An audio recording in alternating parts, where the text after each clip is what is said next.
In this case, the case against Robert Tellis, what did you make of the evidence that's found in his garage? Have you ever seen this where somebody tries to dispose of evidence by cutting it up? I mean, it looks like he took like a one of those paper choppers, to it that you used to have like in the office, and just Like a chopped up shredder. part of a shoe. Yeah, Yeah, the letter cutter thing. And yeah. it did that, and then it's still there. Like, oh, you chop. It's not a credit card. What on earth is the thought process here on something like this? Well, it would appear to me that at that point in time, that he has the foresight to understand that there's cameras everywhere, and that the likelihood is that he can't dispose of this in his garbage, okay, for fear that when they figure out it's him or they're on to him and they go and try to go to the dump and try to find his garbage, eh, by matching up mail and saying, okay, well, this is clearly their garbage. And then they find that shit in there. And it's like, he realizes that he's got to dispose of it outside of the house, right? So I think his approach was the Andy Dufresne chipping the wall away, putting small pieces of it in his pocket, and then putting it down his leg of his pants when he was out in the yard type situation. Whereas he's trying to dispose of this piece by piece as he's going about his business on a daily basis. Like that's the only thing that makes sense. Like why destroy it other than to try to dispose of it gradually over time without him being caught on video at a gas station putting a bag that has Yeah. evidence of a crime in it, because people get nailed with that kind of evidence all the time where Mhm. they'll find them, so they're caught on camera somewhere disposing, like we see it all the time in Yeah. crimes. So like for some reason this guy seems to have thought of that, yet just completely shit the bed on every other aspect of this crime, including that, because he was taking so long. By the Yeah. time, like he had to realize that Jeff Gurman had gotten a piece of him during this knife fight, right? That like in defense of himself, that Gurman must have gotten a scratch in.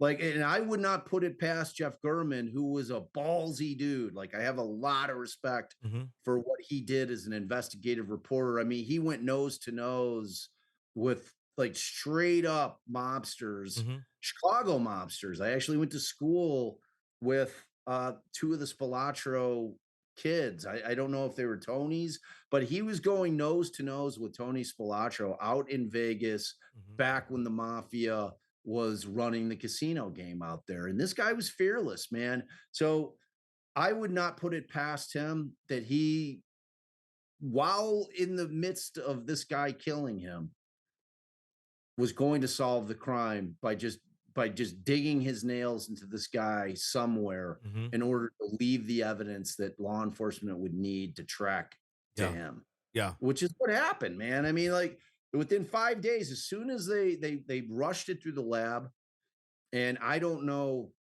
under what circumstance they had Tellus's DNA in the database, Mhm.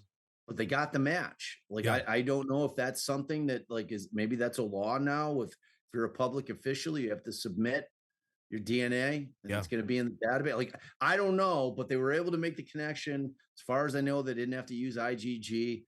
They got the lab rush job this. They got a profile put together and they ran it through and they got a ding on it and it's Tellus. So Yeah. that's when they go on the fifth and the whole thing happens with they're going to raid the house and he's claiming that he's going to kill himself or whatever he's doing, and then they get him out and pull him on a stretcher. So the evidence is smoking gun evidence. Yeah.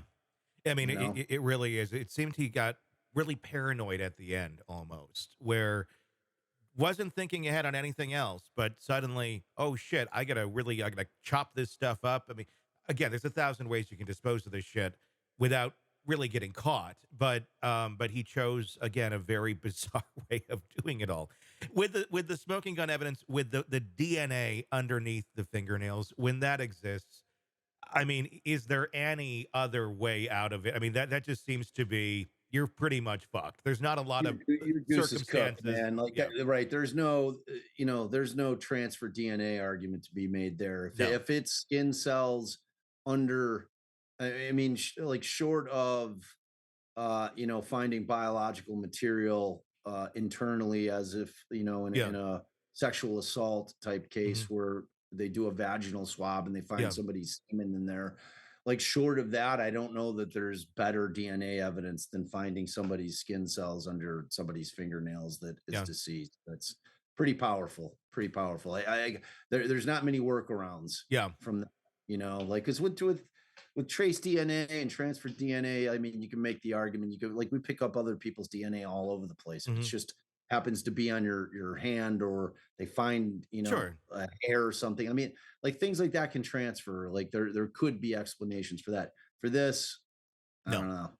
It's tough. Yeah, it's really just kind of I know there's no such thing as like an open and shut case, but this seems pretty damn close to it. Seems pretty open and shut too. Yeah. I don't think there's gonna be a whole lot to argue.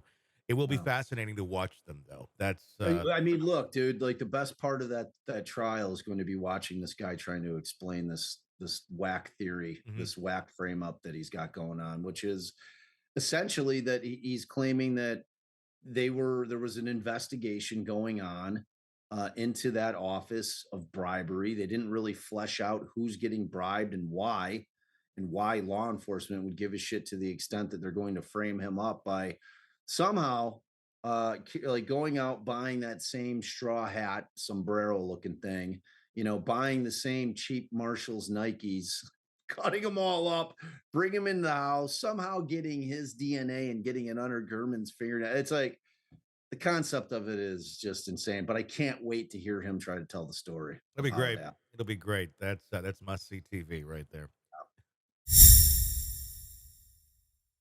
Hey, thanks for checking out the video. Be sure to follow us wherever you download podcasts, and especially Apple Podcasts, where you can get advanced episode and premium content on our premium channel right there. Also, be sure to follow us on social media so you don't miss any breaking updates on the stories that matter to you most. We're on TikTok, X, Instagram, Facebook. Just search Hidden Killers Podcast with Tony Brueski, and you'll find us right there. Again, thanks for watching.